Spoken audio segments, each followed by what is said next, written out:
Headline आहे tense. Okay, बघा tense जर तुम्हाला शिकायचा असेल तर तुम्हाला माहिती आहे की या टेन्स मध्ये एक महत्वाचा घटक आहे ज्याचं नाव आहे व्हर्ब. व्हर्ब म्हणजे काय बरं? व्हर्ब म्हणजे क्रियापद. ओके, याला तुमच्या मराठीमध्ये विधेय सुद्धा असं म्हणतात. ठीक आहे, बघा व्हर्ब, आता व्हर्बचे 5 फॉर्म तुम्हाला माहिती पाहिजेत. बघा शक्यतो 3 तर तुम्हाला माहिती असावेतच, परंतु कोणते असतात काय त्याविषयी आपण चर्चा करू पहिल्यांदा, नंतर टेन्स कसा ओळखायचा याविषयी बोलतो मी. बघा पहिला या ठिकाणी एक DRAW, लक्ष द्या. DRAW, ड्रॉ म्हणजे काय? तर ड्रॉ म्हणजे काढणे किंवा रेखाटणे असं त्याचा अर्थ होतो. मी एकच या ठिकाणी लिहितो. बघा, काढणे किंवा रेखाटणे. पण तुम्ही जर म्हणाल की ड्रॉ हे कोणत्या फॉर्म मध्ये आहे तर मी त्याला म्हणेल की हे V1 आहे. काय आहे? V1 म्हणजे क्रियापदाचं पहिलं रूप. दुसरा पॉइंट, ठीक आहे. बघा या ड्रॉचं हे सेकंड फॉर्म आहे DREW. ड्रीव म्हणजे काढले. तसं पाहिलं त्याचा टेन्स पण तुम्हाला इथे लक्षामध्ये आला पाहिजे, पण सध्या तर येणार नाही. ठीक आहे, ड्रीव हे तुमचं क्रियापदाचं सेकंड फॉर्म झालं. त्याला इंग्लिश मध्ये second form of the verb असं म्हणतात. ठीक आहे, आणि तिसरं बघा एक एक पॉइंट लिहित जातो मी. DRAWN. ड्रॉन म्हणजे काढला आहे, काढले होते, काढले असेल, काढला असेल असं म्हणतात, ज्या ठिकाणी कुठल्या तरी काळातली पूर्ण क्रिया व्यक्त होते. ठीक आहे, मग आता या ठिकाणी मी असंच म्हणेल की एखादं चित्र काय म्हणेल मी इथं, काढले आहे. ओके, खालच्या बाजूला मी होते असे म्हणेल किंवा असेल, या 3 अर्थाने इथे आहे. ठीक आहे, चला तर ड्रॉन ही क्रियापदाचं थर्ड फॉर्म आहे, त्याला आपण V3 असं म्हणतो. ओके, त्याच्यानंतर नंबर 4 आहे बघा, व्हर्बच्या म्हणजे क्रियापदाच्या मूळ रूपाला जेव्हा काय लागतं बरं, ING लागतं. दिसते का तुम्हाला? लक्ष द्या. ड्रॉइंग, DRAWING, आपण नंतर याला असं बोलू, हे प्लस चिन्ह कट करून टाकू. ड्रॉइंग याचा मराठी अर्थ होतो काढत आहे. लक्ष द्या बरं का, काढत आहे एक, त्यानंतर काढत होता नंबर 2, नंबर 3 काढत असेल म्हणजे कुठली तरी क्रिया चालू आहे असं सांगण्यासाठी ING वालं क्रियापद येतं. म्हणून याला आपण या वर्बच्या फॉर्म मध्ये याला V4 असं म्हणू. काय म्हणूयात? V4. ओके, त्याच्यानंतर एक शेवटचं आहे बघा 5वं, फिफ्थ फॉर्म. आता प्रत्येक, लक्षात ठेवा, प्रत्येक क्रियापदाला 5 रूपे असतील असं अजिबात नाही. काहीच क्रियापदांना असतील बरं का. ठीक आहे, पण तरी लक्षात राहू द्या, काळ ओळखायला सोपं जाईल. त्याच्यानंतर DRAWS, ड्रॉज, याला काय लागलंय? येस. लक्ष द्या मित्रांनो, पहिलं आणि 5वं रूप बरोबर आहे की नाही, हे एकाच काळामध्ये असतं, परंतु तुम्हाला जर सिंग्युलर सब्जेक्ट असेल तर काय वापरावं लागतं? येस वाले क्रियापदे सोबत वापरावे लागतात. आणि या ड्रॉ सोबत फक्त प्लुरल आणि आय, प्लुरल सब्जेक्ट आणि आय यांच्यासोबत ते वापरता येतं. ठीक आहे, चला ड्रॉचा अर्थ काय बरं? काढतो, काढते या अर्थानं बोलतो आपण. काढतो किंवा काढते या अर्थानं आपण त्याला बोलत असतो. बरं, ड्रॉज हे किती रूप आहे? याला V5 म्हणतात. V5 म्हणजे काय? तर क्रियापदाचं तुमचं 5वं रूप. आता लक्ष द्या, हे फक्त तुम्हाला माहिती व्हावेत या उद्देशाने मी हे प्रयोग लिहिला आहे. ठीक आहे, चला लक्ष द्या, पुन्हा एकदा सांगतो. ड्रॉचे 5 रूप कोणती? Draw first form, ड्रीव second form, drawn third form, drawing fourth form, आणि मला ड्रॉज हे त्याचा फिफ्थ फॉर्म आहे. ठीक आहे, अशी 5 रूप ज्याला माहिती असतील त्यासाठी हा जो घटक आहे टेन्स, तो ओळखण्यासाठी सोपा जाईल. राईट, बघा आता तुम्हाला याविषयी तर माहित झालं असेल, पण ऍक्च्युअली टेन्स कसं ओळखतात किंवा त्यासाठी काय काय घटक लागतात तर लक्षात ठेवा. मी ज्या काही गोष्टी तर सांगणार आहे तुम्हाला, मी त्या गोष्टी जरी केल्या तरी तुम्ही त्या ठिकाणी काय करणार आहात, तुमचा टेन्स ओळखण्यासाठी तुम्हाला सोपं जाणार आहे. बघू आपण.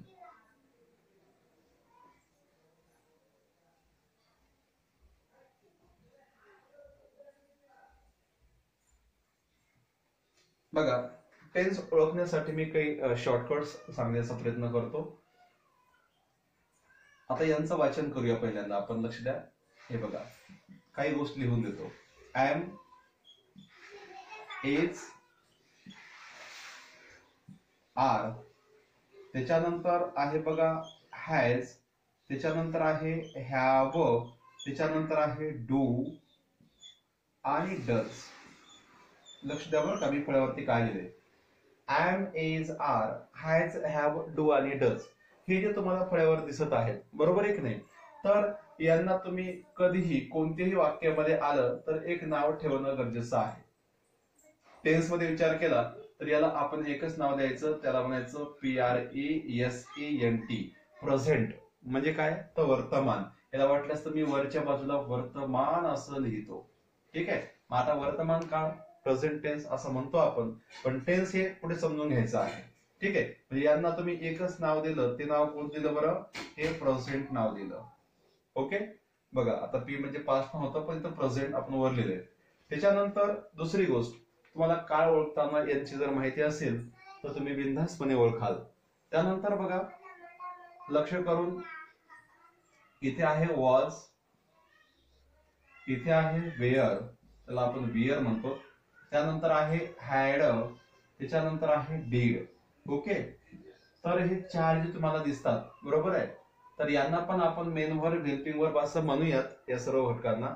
परंतु पहिल्यांदा आता यांची ओळख करताना यांना एकच नाव द्या, ते म्हणजे यांचं नाव आहे पास्ट. आणि पास्टला आपण काय म्हणतो मित्रांनो? याला भूत म्हणतो, पण आपण भूतकाळ लिहू. जसं इथं पण वर्तमान काळ आपण लिहायला शिकू, कारण पास्ट टेन्स म्हटलं की तुम्हाला भूतकाळ असं होतं. ठीक आहे. त्याच्यानंतर तुम्हाला जाणून घ्यायचं यांच्याविषयी, हे शाल आणि विल. आता यांच्या पुढे जे काही येईल ते तुम्हाला लक्षात ठेवायचं आहे. परंतु यांचं जे इंडिकेटर आहे, यांना जे आपण ओळखतो त्यांना आपण काय म्हणतो? तर याला फ्युचर असं म्हणतात. ठीक आहे. त्याला फुटुरे म्हणायचं नाही, फ्युचर टेन्स असं म्हणायचं. बघा, ही तात्पुरती ओळख झाली. तुम्हाला सूत्रामध्ये अजिबात अडकून राहायची गरज नाही. कुठेही दिसो am, is, are, have, has, have, त्यानंतर डू, डज यांचा वापर फक्त आणि फक्त कोण्या टेन्स मध्ये? तर प्रेझेंट टेन्स मध्येच केला जातो. दुसरी गोष्ट, वॉज, वेअर, हॅड, डीड यांचा आपण जर विचार केला तर तो पास्ट मध्येच केला जातो. ठीक आहे. शाल आणि विल हे तुम्हाला काही सांगायची गरज नसेल, यांना फ्युचर असं म्हणतात. मग आता आपण थोडं पुढे जाऊयात. बघा, तुम्हाला काय काय माहिती होतं. मी एक एक घटक शिकून तो मिटवतो आणि पुन्हा परत नवीन टॉपिक बोर्डवरती असेल. चला, तुम्हाला समजत असेल अशी मला अपेक्षा आहे. बघा, टेन्स ओळखण्यासाठी आपण ज्या गोष्टी लागतायत त्यांच्याशी आपण सध्याला तुम्हाला ज्या काही गोष्टी त्या शेअर करत आहोत. बघा, इथं V4 काय म्हटलं मी? V4. बर, तुम्हाला ते पण सांगू आपण की कशाला काय म्हणायचं. बरं, सविस्तर त्या गोष्टी मी सांगतो तुम्हाला. ठीक आहे. बघा, जेव्हा जेव्हा V1 असतं, काय म्हणलं मी? जेव्हा जेव्हा V1 असतं तेव्हा तेव्हा V1 किंवा याला मी असं पण म्हणेल V5. ओके. बघा, V1 किंवा V5 यांचा टेन्स हा प्रेझेंटच असतो. लक्ष द्या, या दोन्हीच्या अनुषंगाने बोलतोय मी. V1 म्हणजे जसं मी या ठिकाणी आता एक मगाशी पाहिलं होतं बघा, DRAW किंवा याला येस लागतं, ड्रॉज. राईट. एखाद्या क्रियापदाचं बेस फॉर्म म्हणजे मूळ फॉर्म किंवा त्याला लागलेला येस हा तुम्हाला फक्त एकाच काळाचं इंडिकेटर आहे, तो म्हणजे प्रेझेंट टेन्स. कोणता आहे? तर प्रेझेंट टेन्स आहे. याला आपण काय म्हणतोय? तर पहिल्यांदा वर्तमान काळ म्हणू. ओके. आणि जर ती एकटेपणामध्ये आली, एकटे आली, तर त्यांना डायरेक्टली आपण काय नाव ठेवायचं? तर ते पण सांगतो, SIMPLE. प्रेझेंट टेन्स मधला पहिला प्रकार ज्याचं नाव आहे सिंपल प्रेझेंट टेन्स, साधा वर्तमान काळ. ठीक आहे. जास्त मी बोलणार नाही, कारण तुम्हाला एका पॉइंटवर तुम्हाला उत्तर द्यायचं आहे. नुसतं वर्ब जर विचारलं तर तुम्हाला टेन्स सांगता आला पाहिजे. आता ते नुसतं ड्रॉला येस लावलं नाही, तर अशा प्रकारे याला पण लिहिता येतं DRAWS. या दोन्ही क्रियापदांचा काळ हा कोणता आहे? पहिल्यांदा प्रेझेंट आहे. आणि प्रेझेंट मध्ये कोणता आहे? तर सिंपल प्रेझेंट आहे. It's okay. चला, त्याच्यानंतर बघा, अतिशय महत्वाची गोष्ट आहे ती पण सांगतो. अॅमिजार ही पण तुम्हाला पाहिजे तर पहिल्या फॉर्म मध्येच आहे, बी पण पहिल्या फॉर्म मध्येच आहे. मग त्यांना पण आपण प्रेझेंट टेन्स आणि त्यात सिंपल प्रेझेंट म्हणायचं. सेकंड फॉर्म बघा, इथे लक्षात दिलं तर लक्षात ठेवा,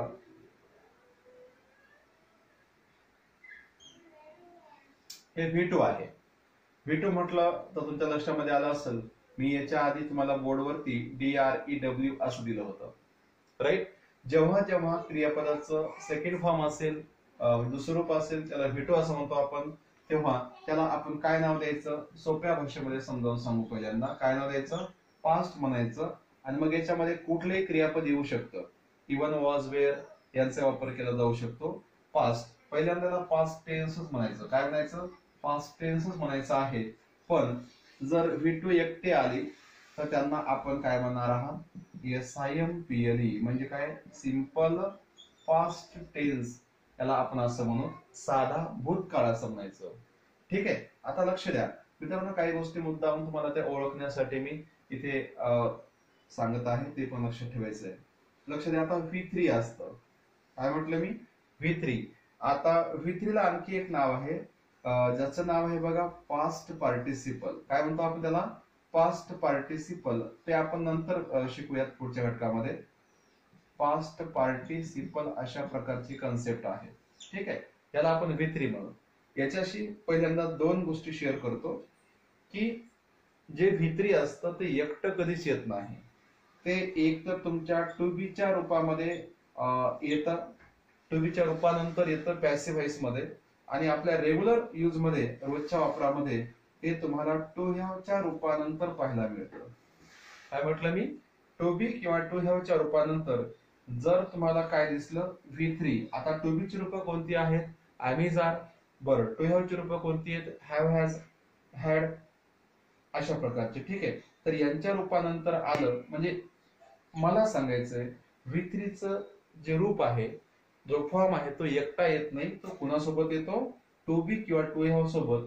तेव्हा या V3 ला आपण एक नाव देतो, ते नाव म्हणजे परफेक्ट.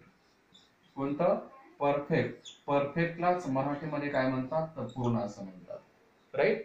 म्हणजे कोणता टेन्स, तर परफेक्ट टेन्स. मग तो कुठला असेल, एक तर प्रेझेंट असेल, पास्ट असेल किंवा फ्युचर असेल, पण त्याच्यानंतर V3 आल्यास त्या काळात त्याला नाव द्यायचं.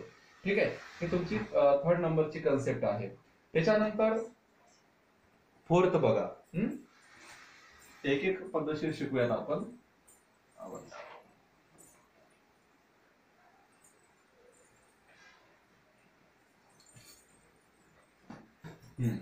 आता लक्ष द्या, इथं V4 आहे, राईट.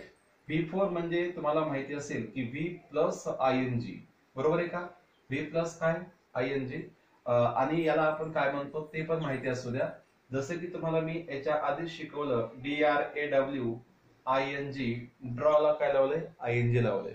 ING लावल्याबरोबर ते तुम्हाला कुठल्या तरी एका टेन्स मध्ये घेऊन जातोय. त्या टेन्स नाव आहे मित्रांनो कंटिन्युअस. बघा काही गोष्टी शिकवतोय. कंटिन्युअस म्हणजे चालू.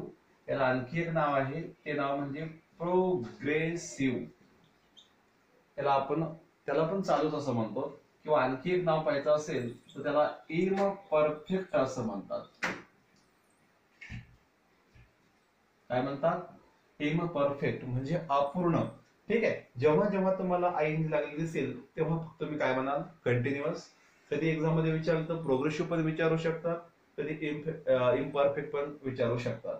ठीक आहे, तर लक्षात ठेवा, आपण जेव्हा जेव्हा V4 म्हणतो तेव्हा तेव्हा ते कंटिन्युअस नाव समोर यायला पाहिजे.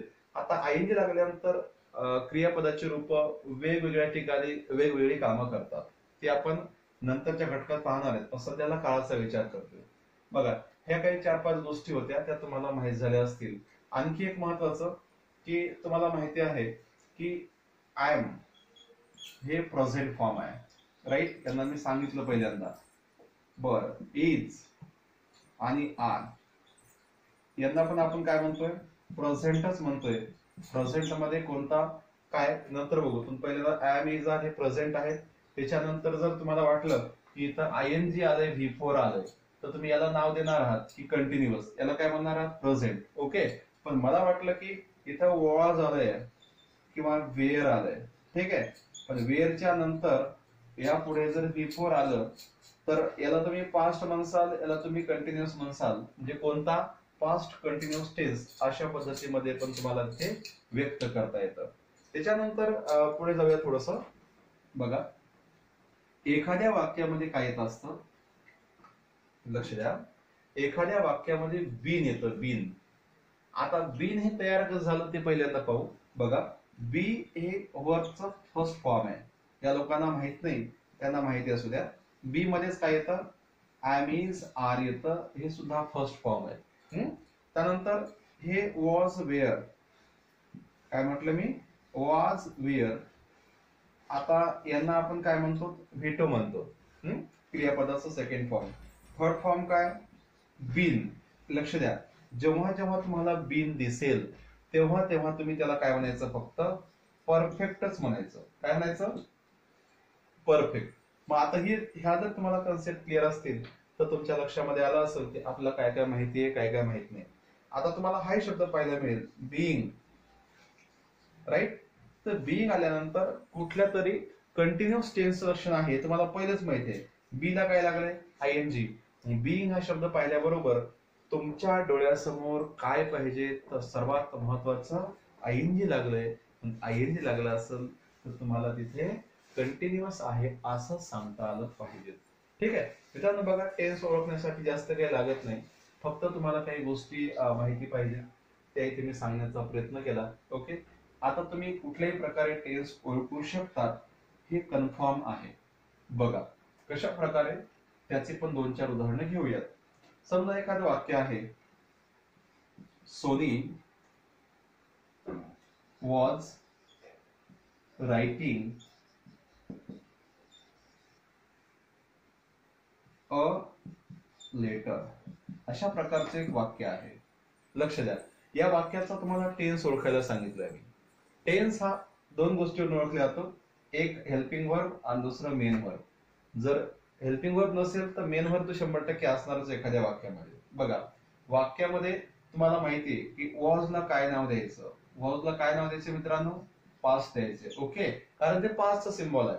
त्यानंतर रायटिंग, राईटला काय लागले, आयएनजी. आयएनजीला तुम्ही काय नाव देता बरं, कंटिन्युअस अशा पद्धतीने नाव देत असतात, राईट. बरं, तुम्हाला वाक्याचा टेन्स ओळखता आला की पास्ट कंटिन्युअस टेन्स आहे, चालू भूतकाळ आहे. हे तुमचं पहिलं, बरं का, पडताळून पाहायचं असेल तर. दुसरी गोष्ट बघा, सी हॅज अ कार. आता लक्ष द्या बरं का, सी हॅज अ कार अशा प्रकारचं वाक्य आहे. आता इथे तुम्हाला काळ ओळखता आला पाहिजे. हॅज दिसल्याबरोबर तुम्हाला लक्षात यायला पाहिजे की याचा टेन्स कोणता आहे, तर हॅज म्हटलं तर प्रेझेंटच आहे. आणि हॅज एकटंच आलंय कारण ते वाक्यात मुख्य क्रियापदाचं काम करत आहे, कारण त्याच्या पुढे कुठलं वर्ब नाही आहे. म्हणून या ठिकाणी तुम्हाला माहिती आहे, हॅज दिसल्याबरोबर प्रेझेंट असं तुम्हाला दिसलं पाहिजे. आणि त्याच्यात जरी विचारलं तर तुम्ही काय सांगायला पाहिजे, सिंपल प्रेझेंट. अशा पद्धतीनं हे तुम्ही इथं लक्षात ठेवायचं, साधा वर्तमान काळ. असे किती येऊ शकतात. मला वाटलं या ठिकाणी वॉज मिटवायचं आणि इथं टाकणार मी इज, तर टेन्स कोणता असणार आहे, इथं तर काही चेंज असणारच नाही, जसं आहे तसं राहणार आहे. पण इजला आपण काय म्हणणार आहात, त्याला म्हणणार आहात प्रेझेंट. ओके ना. बघा, प्रेझेंट कंटिन्युअस, इज याला आपण वर्तमान काळ म्हटले, पहिल्यांदाच प्रेझेंट म्हटले. हे सूत्र पाठ करण्याची काही गरज असणार नाही. तुम्हाला याच्यापेक्षा थोडस अवघड असतं पण सोपं कसं जातं हे पण एक वाक्याच्या आधारे आपण बघूयात. बघा, Rohit has been playing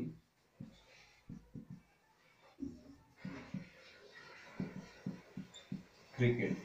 okay, अशा प्रकारे. आता एवढं मोठं वाक्य आहे, काळ कसं ओळखायचं म्हणसाल, काहीच नाही, सांगितल्या गोष्टी फॉलो करा. हॅजला तुम्ही काय म्हणणार आहात, याला तुम्ही प्रेझेंटच म्हणणार आहात, दुसरं काय म्हणणार आहात. ठीक आहे. बीनला तुम्हाला माहिती आहे, मी आताच लिहून दिलं. बीनला काय म्हणणार आहात तुम्ही, परफेक्ट म्हणजे काय, पूर्ण. आणि इथे आयएनजी लागले, याला तुम्हाला काय म्हणायला सांगितलंय बरं, कंटिन्युअस असं म्हणायला सांगितलंय. ठीक आहे. म्हणजे प्रेझेंट परफेक्ट कंटिन्युअस झालं ना तुमचा काळ, चालू पूर्ण वर्तमान काळ. म्हणजे कोणत्याही प्रकारचं वाक्य असू द्या, तुम्हाला ते सहजरित्या ओळखता यावं. पहिल्यांदा यांची ओळख आहे का ते पहा, कारण ही नसेल तर टेन्स ओळखता येणार नाही. तुम्ही सूत्र पाठ करत बसणार का मग? S plus have plus been plus V4 plus object plus C असं नाही. तर अशा साध्या पद्धतीने तुम्ही पहिल्यांदा छोटे छोटे भाग करून पाठांतर करू शकता. ठीक आहे मित्रांनो, तर टेन्स कसा ओळखायचा या संदर्भाने मी तुम्हाला सांगायचा प्रयत्न केला. मला अपेक्षा आहे की याच्यावरनं तुम्हाला, मी तर म्हणणार नाही की 100% समजलं असेल, पण तुम्हाला आहे त्या नॉलेजपेक्षा, ज्ञानापेक्षा 100% म्हणता येणार नाही, पण तिथपर्यंत नक्कीच पोहोचण्याचा प्रयत्न केला असेल. ठीक आहे, चला काय हरकत नाही. बघू, तुम्हाला काही अडचणी असतील तर मला बोलू शकता. हा सोपा घटक होता. असाच एक एक सोपा घटक आपण रोज डिस्कस करणार आहोत. ठीक आहे, तर पुन्हा भेटूया. जय हिंद.